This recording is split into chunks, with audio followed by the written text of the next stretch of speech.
Students welcome to my class. Students आज का हमारा चैप्टर है चैप्टर नंबर 6 सॉल्यूशंस और इसका टॉपिक है एक्वस सॉल्यूशन प्लस हमने करना है सैचुरेटेड सॉल्यूशन। तो आज हमने दो तरह के सॉल्यूशंस के बारे में बात करनी है, यानी कि एक्वस सॉल्यूशन और सैचुरेटेड सॉल्यूशन। सबसे पहले हम एक्वस सॉल्यूशन के बारे में बात करते हैं। एक्वस सॉल्यूशन, मैं इसकी डेफिनेशन रीड कर रहा हूँ। The solution which is formed by dissolving a substance in water is called an aqueous solution.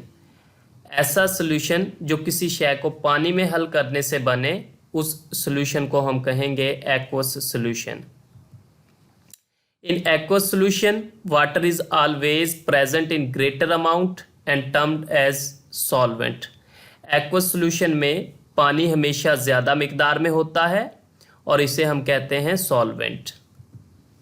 For example, मिसाल के तौर पर sugar in water and table salt in water. मिसाल के तौर पर एक्वस सॉल्यूशन की मिसालों में है शुगर इन वाटर, यानी कि पानी में शुगर और पानी में नमक। Aqueous solutions are mostly used in the laboratories. Aqueous solutions को ज़्यादातर लेबोरेटरीज में इस्तेमाल किया जाता है। Water is called a universal solvent. पानी को हम यूनिवर्सल सॉल्वेंट कहते हैं because it dissolves majority of compounds present in earth crust, क्योंकि ये कर रहा है अर्थ पर पाए जाने वाले ज़्यादातर कंपाउंड्स को अपने अंदर हल कर लेता है। तो स्टूडेंट्स, हमने बात की एक्वस सॉल्यूशन की कि ऐसा सॉल्यूशन जो किसी शय को पानी में हल करने से बने, उस सॉल्यूशन को हम कहते हैं एक्वस सॉल्यूशन। और एक्वस सॉल्यूशन में चूंकि पानी हमेशा ज़्यादा मिकदार में होता है, इस वजह से पानी को हम कहते हैं सॉल्वेंट। इसके एग्जाम्पल में हमने पढ़ा शुगर इन वाटर, यानी कि पानी के अंदर शुगर या पानी के अंदर जो नमक का सॉल्यूशन है वो एक्वस सॉल्यूशन की मिसाल है। फिर हमने बात की कि एक्वस सॉल्यूशन को ज़्यादातर लेबोरेटरीज में इस्तेमाल किया जाता है और पानी को हम यूनिवर्सल सॉल्वेंट कहते हैं। क्यों? क्योंकि ये कर रहा है अर्थ पर पाए जाने वाले ज़्यादातर कंपाउंड्स को अपने अंदर हल कर लेता है, इस वजह से इसे हम कहते हैं यूनिवर्सल सॉल्वेंट। नेक्स्ट हम बात करेंगे सैचुरेटेड सॉल्यूशन के बारे में। When a small amount of solute is added in a solvent, solute dissolves very easily in the solvent. जब किसी सॉल्वेंट में सल्यूट की थोड़ी सी मिकदार हल की जाए तो ये सल्यूट सॉल्वेंट में बड़ी आसानी से हल हो जाता है। If the addition of solute is kept on a stage is reached when solvent can not dissolve any more solute. कह रहा है कि अगर हम सॉल्वेंट में सल्यूट थोड़ा थोड़ा करके मज़ीद हल करते जाएं तो एक ऐसी स्टेज आ जाएगी जब सॉल्वेंट मज़ीद सल्यूट अपने अंदर हल नहीं करेगा। एट दिस स्टेज, और इस हालत में फर्दर एडिड सल्यूट रिमेन्स अनडिजॉल्व्ड, जो मज़ीद हमने सल्यूट डाला है वो ना हल पजीर रहेगा। And it settles down at the bottom of the container, और ये बर्तन के पैंदे में बैठ जाएगा। स्टूडेंट्स, इसे हम मसावात की शक्ल में इस तरह जाहिर कर सकते हैं कि जब हम एक सल्यूट को सॉल्वेंट में डालते हैं तो वो सल्यूट सॉल्वेंट में बड़ी आसानी से हल हो जाता है और एक सॉल्यूशन बना देता है।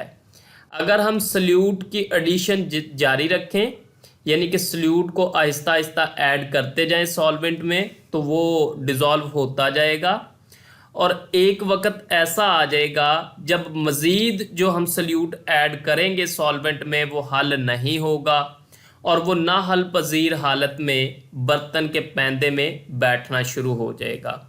उस हालत में हम कहेंगे कि जितना सल्यूट सॉल्वेंट में डिज़ोल्व हो रहा है और सॉल्यूशन बना रहा है, उतना ही सल्यूट वापस क्रिस्टलाइज भी हो रहा है। यानी जितना सल्यूट डिज़ोल्व हो रहा है उतना ही सल्यूट क्रिस्टलाइज हो रहा है। तो हमने बात की कि जब हम एक सल्यूट को सॉल्वेंट में डालते हैं तो सल्यूट बड़ी आसानी से सॉल्वेंट में हल हो जाता है, और अगर हम सल्यूट की एडिशन जारी रखें तो एक वक्त ऐसा आ जाएगा जब मज़ीद सल्यूट सॉल्वेंट में हल नहीं होगा। उस हालत में जो मज़ीद सल्यूट हमने डाला है वो ना हल पजीर हालत में रहेगा और बर्तन के पैंदे में बैठ जाएगा। इसमें आप एग्जाम्पल भी ले सकते हैं कि जब हम पानी के अंदर चीनी डालते हैं, चीनी की थोड़ी मिकदार डालते हैं तो वो चीनी पानी में हल हो जाती है, और जब हम मज़ीद चीनी डालते हैं वो भी हल हो जाती है। लेकिन आहिस्ता आहिस्ता जब हम चीनी डालते जाएं तो एक वक्त ऐसा आ जाता है जब मज़ीद चीनी पानी में हल नहीं होती और वो बर्तन के पैंदे में बैठना शुरू हो जाती है। A solution containing maximum amount of solute at a given temperature is called saturated solution. ऐसा सॉल्यूशन जिसमें किसी ख़ास टेम्परेचर पर सल्यूट की ज़्यादा से ज़्यादा मिकदार हल हो, ऐसे सॉल्यूशन को हम कहते हैं saturated solution. A saturated solution is the one in which undissolved solute is in equilibrium with dissolved solute. At this stage, dynamic equilibrium is established. कह रहा है कि सैचुरेटेड सॉल्यूशन एक ऐसा सॉल्यूशन होता है जिसमें ना हल पजीर सल्यूट हलशुदा सल्यूट के साथ इक्विलिब्रियम की हालत में होता है, और उस हालत को हम कहते हैं डायनामिक इक्विलिब्रियम स्टेज। यानी कि जितना सल्यूट हल होता है उतना ही सल्यूट क्रिस्टलाइज होता है। तो हम कह सकते हैं कि हलशुदा जो सल्यूट है वो ना हल पजीर सल्यूट के साथ इक्विलिब्रियम की हालत में है।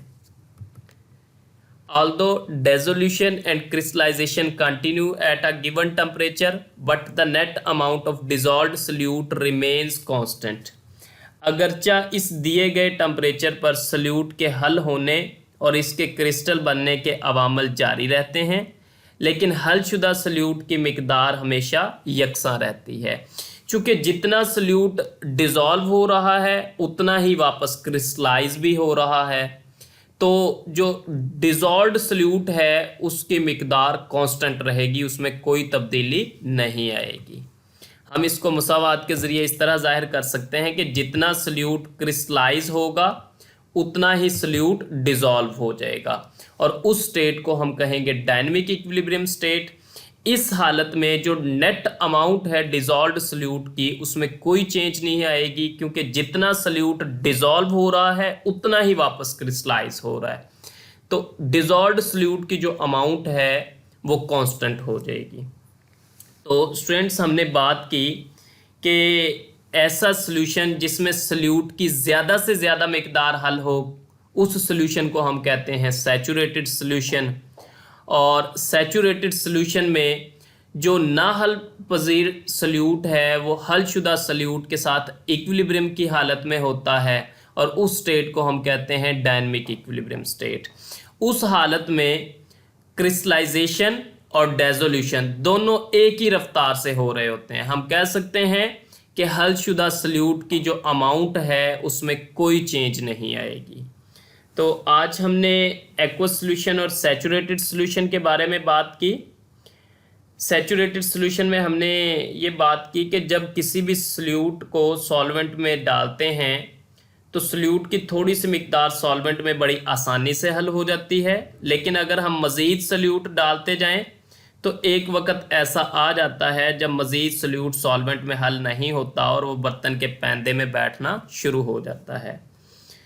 उस हालत में सॉल्यूट की मैक्सिमम अमाउंट सॉल्वेंट के अंदर हल हो जाती है, और उस सॉल्यूशन को फिर हम कहते हैं सैचुरेटेड सॉल्यूशन। सैचुरेटेड सॉल्यूशन में डिसोल्यूशन और क्रिस्टलाइजेशन दोनों एक ही रफ्तार से हो रहे होते हैं, यानी जितना सॉल्यूट हल हो रहा है उतना ही वापस क्रिस्टलाइज भी हो रहा है, और हलशुदा सॉल्यूट की मिकदार में कोई तब्दीली नहीं होती। स्टूडेंट्स, आज के टॉपिक से रिलेटेड हमारे क्वेश्चंस।